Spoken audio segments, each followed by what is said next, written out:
If you have the courage to put up your hand and to just share a minute of motivation. I will be quite strict in the sense that if you're going to get up and start telling us all about the price of eggs in China and so on, we're going to stop you. Because we already know the price of eggs in China. It's on Alibaba, as you know. But at the same time, inshallah, here this evening, what we'd like to do is to talk to one another, to be able to motivate one another, to be able to uplift one another, to remind ourselves that every one of us is very similar, yet unique. Similar in so many ways, but unique in identity, unique in circumstances. Allah's chosen circumstances for you and I that are absolutely unique. What's going to happen and what has happened in your life is very different from what's happened in other people's lives from one aspect. But from a lot of other aspects, it's similar. You're a mu'min, you need to believe, you need to turn to Allah. Challenges will come. Your challenges are slightly different from mine. And guess what? You're going to have to deal with it. But your life as a whole is absolutely unique. You were born to different parents, you're in a different home, you ate different food, even though it might have been similar cuisine.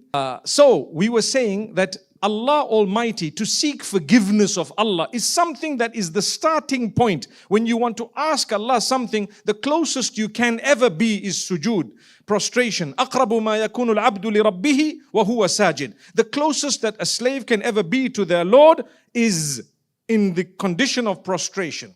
Now, I was telling you, between the two prostrations, we say, رَبِّ اغْفِرْ لِي.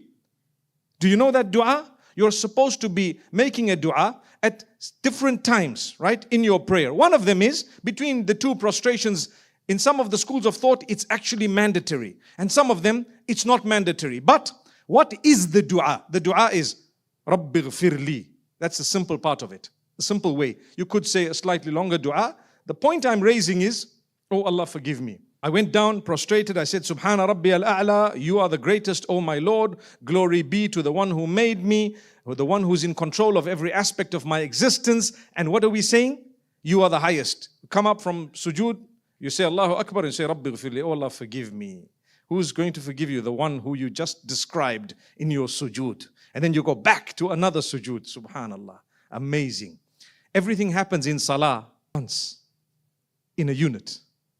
Besides sujood, it happens twice. That's Allah. So seek the forgiveness of Allah and get onto the same page, then ask Him what you want. Rabbi ghfirli, oh Allah, forgive me. That also shows me that the seeking of forgiveness is one of the most important supplications that you can ever make. What's the other most important one? There's another one that I always say. The most repeated dua in history, the most repeated supplication on earth is which one? See if you guys were listening to some of my previous talks. Say it loudly.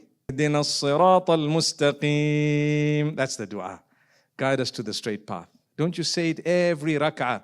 Guide us to the straight path. Guide us to the straight path. So those are two powerful things you as a believer needs to know. I ask Allah to guide me to the straight path, and I ask Him to give me forgiveness. Grant me forgiveness. I'm weak, I'm human. You know, we walk, we talk, we do things. We actually, even as we're walking in here, perhaps like with myself, I try to be conscious about what's going on, but sometimes you can't. Sometimes you're a human. And you know what? It happens that you're living in the real world. It's not an ideal place. Allah's created the ideal place as paradise, not as this world. So we say, oh Allah, forgive me for that which I know, that which I don't know, that which I perhaps didn't even consider was sinful against you, O Allah. Without your mercy, I am nothing.